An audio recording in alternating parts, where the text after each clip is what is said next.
Hi guys, Mahesh friends. ఆంధ్రప్రదేశ్లో గ్రామ సచివాలయాలు, వార్డు సచివాలయానికి సంబంధించిన పోస్టుల భర్తీకి నోటిఫికేషన్స్ అనేవి అఫీషియల్ వెబ్సైట్లో అందుబాటులోకి అయితే రావడం జరిగిందండి. ఒక్కొక్క నోటిఫికేషన్ సంబంధించిన పూర్తి వివరణ అనేది ఇలా వీడియోస్ రూపంలో మీకు అందిస్తున్నా. ఆల్రెడీ వీఆర్ఓకి సంబంధించి కూడా వీడియోస్ అనేది చేశాను, ఒక్కొక్కటిగా చేస్తున్నా. తప్పకుండా ఈ వీడియోస్ని మిస్ కాకుండా చూడండి. ఈ వీడియోలో మీకు పంచాయతీ కార్యదర్శి సంబంధించిన నోటిఫికేషన్ గురించి పూర్తి వివరణ అయితే ఇవ్వబోతున్నా. ఓకే, రాష్ట్రంలో మనకు 7,040 పోస్టులకు ఈ యొక్క నోటిఫికేషన్ అయితే వెలువడింది.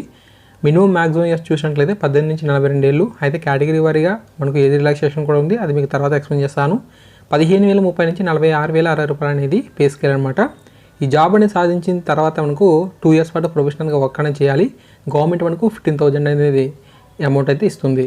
ఓకే, వేకెన్సీస్ చూసినట్లయితే శ్రీకాకుళంకి సంబంధించి మనకు 529 వేకెన్సీస్ అయితే ఉన్నాయి. విజయనగరంకి సంబంధించి 351, విశాఖపట్నం 404, ఈస్ట్ గోదావరి 742, వెస్ట్ గోదావరి 596, కృష్ణా 705, గుంటూరు 523, ప్రకాశం 499, నెల్లూరు 472, చిత్తూరు 670, అనంతపురం 571, కర్నూలు 473, కడప 505. ఓకే, ఈ విధంగా మనకు 13 జిల్లాలకు సంబంధించి వేకెన్సీ అయితే ఉన్నాయి.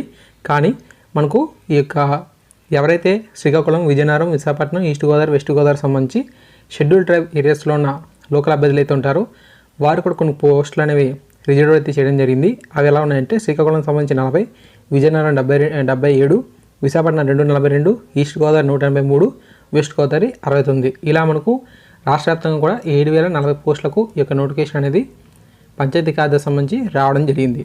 ఓకేనా. అండ్ తర్వాత విద్యార్హత విషయానికి వచ్చినట్లయితే ఈ పంచాయతీ సెక్రటరీ పోస్ట్కి దరఖాస్తు అనేది చేసుకునేందుకు డిగ్రీ ఉంటే చాలు. ఓకే, ఎటువంటివి ఇంకేం అడగలేదు, కేవలం డిగ్రీ ఉంటే చాలు. మీరు ఓపెన్లో చేసుకున్నా, రెగ్యులర్గా చేసుకున్నా, ఎనీ డిగ్రీ, ఓకే, ఏ డిగ్రీ అయినా సరే ఎలిజిబులే ఈ పోస్ట్కి.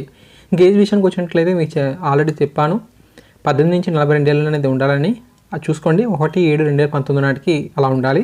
అయితే కేటగిరీస్కి కొన్ని ఏజ్ రిలాక్సేషన్ అయితే ఇస్తూ ఉంటారు కదా, అలా SC, ST, BCకి 5 years అనేది అప్పర్ ఏజ్ రిలాక్సేషన్ అయితే ఇచ్చారు.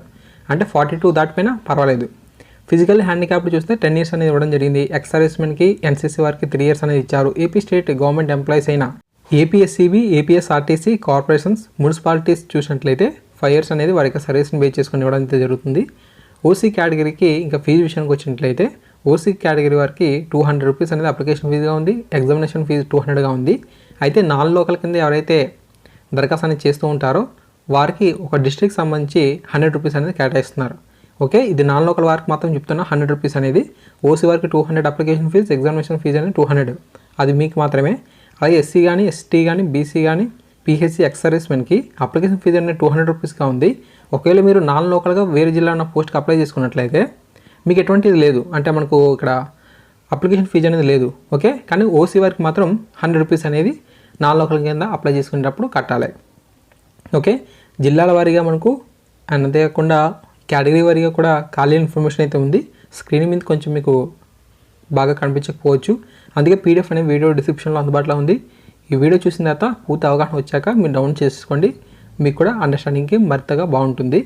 ఎగ్జామ్ అనేది మనకు చూసినట్లయితే general studies and mental ability మీద 75 క్వశ్చన్స్ అయితే వస్తాయి, 75 మార్క్స్. ఓకే, ఇది పార్ట్ Aకి సంబంధించి. ఇంకా పార్ట్ B విషయానికి వచ్చినట్లయితే history, economy, Geography, politics etcetera ఉంటాయి. 75 క్వశ్చన్స్, 75 మార్క్స్, 150 అనమాట. ఓకే, ఈ విధంగా మనకు ఈ యొక్క ఎగ్జామ్ ప్యాటర్న్ అయితే ఉండబోతుంది. అయితే సరైన సమాధానానికి 1 మార్క్ అనేది ఇస్తామని చెప్పి అన్నారు.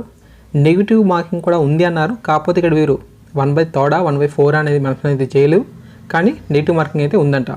ఓకే, అండ్ తర్వాత సిలబస్ చూసినట్లయితే జనరల్ స్టడీస్ అండ్ మెంటల్ అబిలిటీలో general mental ability and reasoning, quantitative aptitude, comprehension, general English, basic computer knowledge, current affairs, general science, అంతేకాకుండా ఎన్విరాన్మెంటల్ ప్రొడక్షన్, టెక్నాలజీ.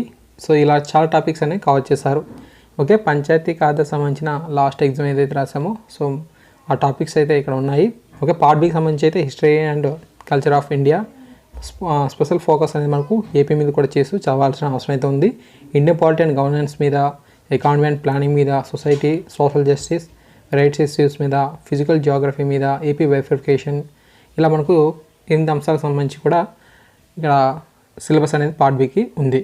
ఓకే, ఈ యొక్క నోటిఫికేషన్ అనేది వీడియో డిస్క్రిప్షన్లో అందుబాటులో ఉంది. పూర్తి వివరణ అయితే మీకు ఇచ్చానని చెప్పి ఆశిస్తున్నా. Thanks for watching this video. తప్పకుండా వీడియోని లైక్ చేయండి, 10 మంది కూడా షేర్ అని చేయండి. Thank you.